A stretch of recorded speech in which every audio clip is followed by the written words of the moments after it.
Hey, Comics World. I'm Rob Casey. Welcome to Splendopia. I'm up here on my great roof again, trying day 2 of kicking off my channel. Now let me tell you guys, the main reason that I've devised this channel is to sell my new comic, Cyborg USA. But I know that a lot of you guys don't know me, don't know my comic, want to see where I'm coming from. And so I thought I'd go through some comics that have inspired me, some comics that I've found that I think I can speak pretty competently about. And there's no comic book that I know better than G.I. Joe. This is G.I. Joe Volume 1. This is a trade that was released by Marvel. Of course, Marvel published the first 155 issues of Larry Hama's run of G.I. Joe, as well as some special mission issues. IDW took over the license, and they've released these in a series of trades, but the very first one that I have, this first trade, is the Marvel release trade. And you know, this, you see some cover art here. It does not really reflect what's inside the book. This is an homage to G.I. Joe issue 1. We're going to see that cover probably in a sec here. You know, for me, this is great. This is great art. For me, it's a little bit like over stylized, a little bit exaggerated. I don't know. I'm pretty fussy. But this old stuff, this stuff from the 80s and the 70s, I know it's a little bit dated, but this stuff is my jam. So let's see if I can flip pages here. This is, of course, the cover that they're homaging. I'm gonna try to stop saying "of course," because it annoyed me on that last video that I sent out yesterday about Larry Hama, who's the creator. Now, these are the original G.I. Joe 13. When these guys came out, you know, Larry Hama is credited as the creator of G.I. Joe, and that's both true and not true. Actually, there are a lot of guys at Hasbro that created G.I. Joe. They actually made the first G.I. Joe. They were all. I just look at that. I just dinged up my book with a gust of wind. I hate that stuff. We'll see how long these videos last. They actually started releasing this G.I. Joe line in 1982.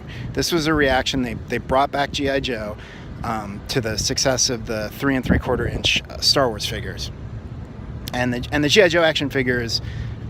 They were designed actually off the Buck Rogers figures, which had an O-ring. If you look at the original Buck Rogers figures, the Gil Gerard and I'm blanking, Aaron Gray, like probably my first crush, besides Scarlett here.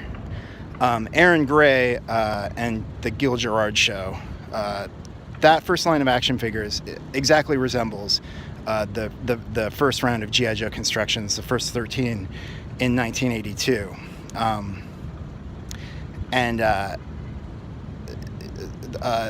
If you look back at him, it's obvious. So Larry Hama, the story goes that Larry Hama was the last man on the totem pole, the last guy they asked. Marvel was trying to create this franchise for Hasbro, try to give it life. At the time, there was I guess an embargo or a restriction on toy advertising. So Hasbro and Marvel came up with the most brilliant marketing plan ever, which is they would run commercials for the comic book.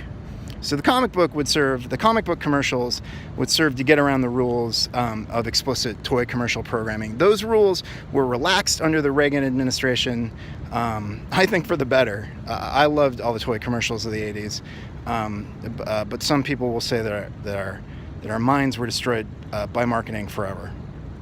So I'm going to go through this book. This book collects the first 10 issues of G.I. Joe. Very impactful, very...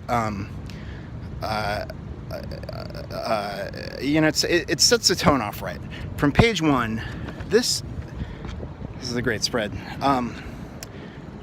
The situation is that the Baroness captures Dr. Burkhart and holds her for ransom.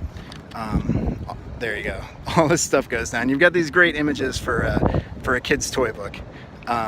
She captures him, and General Flagg and General Austin are called to bring the G.I. Joe team into action. Here's the original 13. Actually, you see 14. There's the 14th character in the corner next to Snake Eyes is Shooter. That was an inside joke for Jim Shooter, who was at Marvel at the time. Later, Larry Hama did a great thing with a great series, one of my favorite series, from DDP, G.I. Joe Declassified, where he went back and did an origin story for the original 13 that weaves in to this first issue, Operation Doomsday, or Lady Doomsday, where Shooter is actually introduced and explored as a character. So, not to go through all this stuff, I'm gonna have to probably put this down to flip some pages. I'm still getting the hang of this awesome format. This is some great stuff. This is one of my favorite frames. I saw this pop up on Twitter the other day, but this is the Ultimate Cobra Commander frame. He's posing. This is all these you get right away like what a fearsome terrorist organization Cobra is, how powerful they are. There's a really great moment in this first issue. A really great moment in this first issue where the G.I. Joe team lands. They land on the island and they see, here we go, Cobra wipes out the entire village. And they're hemming and hawing. It's our fault if we hadn't come here. And it's, calm down, Flash. It's not our fault, but we should do the decent thing and bury them. Wrong, Breaker. Stalker. Stalker's my favorite Joe. Stalker gets him back focused on the mission. Alright, so, suffice to say, G.I. Joe saves the day.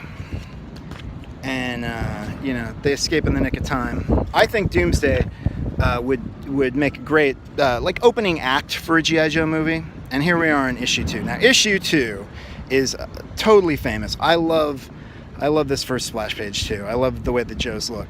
I love this old art too. The old coloring, all this stuff. I know the art is better these days, but is it? So, Panic at the North Pole introduces Quinn, but it was also an amazing issue because G.I. Joe 1 flew off the shelves. It was such a massive hit that it took everybody by surprise. So by the time 2 came out, you almost couldn't get it. It was like impossible to get. And I remember when I was a kid looking at the price guides for comic books, and G.I. Joe number 2 was always at this astronomical price that I just knew I would never get to read. I would never get to read this story. And it's a shame because I didn't read it until I was an adult. There's so much great stuff in this, including this great bit where Stalker has his sights on a deer, and we find out it's just for photography. They ruined his shot. You kidding me? The Stalker wouldn't shoot a deer. Not without a camera. That deer ain't Cobra. So, it's a pretty interesting story. Basically, there's some shenanigans at the North Pole. This is where Quinn is introduced. Quinn becomes one of the most legendary G.I. Joe characters. And we can talk about him more later, but this is a great issue. And let me just make this point while I'm going through this. This whole thing is great. This should be in your collection if you love 80s comic books, if you love G.I. Joe, if you love comic books.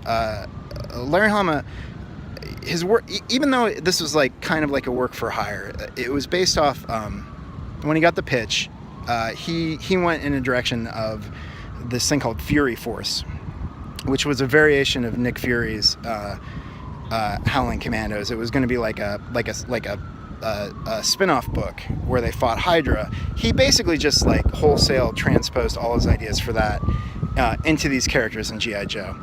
It's obviously that it dovetailed a little bit with what Hasbro was imposing on him. Snake Eyes, for example, is this commando that's, the legend goes that he was painted all black because Hasbro, on that first run of figures, needed to save money on paint. So,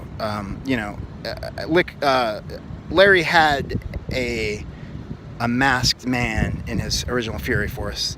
Hard to know whether he would have been colored all black if Fury Force had gone to it. One of the things that's great about Quinn as a villain is, he's joyful. he's he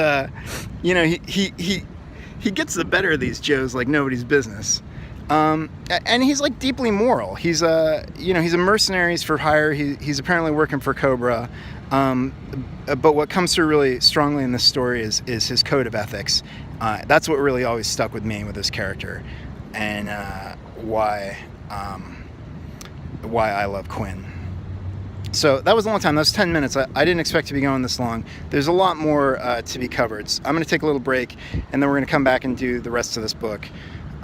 Because I want you to hear about the rest of the issues that are in here. I want you to go and buy it. Larry Hama, some of the work he does now is good. Some of the work he does now is not so good. This work was great, and this is the work he's going to be remembered for. And this is the reason that we, in the G.I. Joe community and in the comic book community, all consider him a legend. Thanks for watching.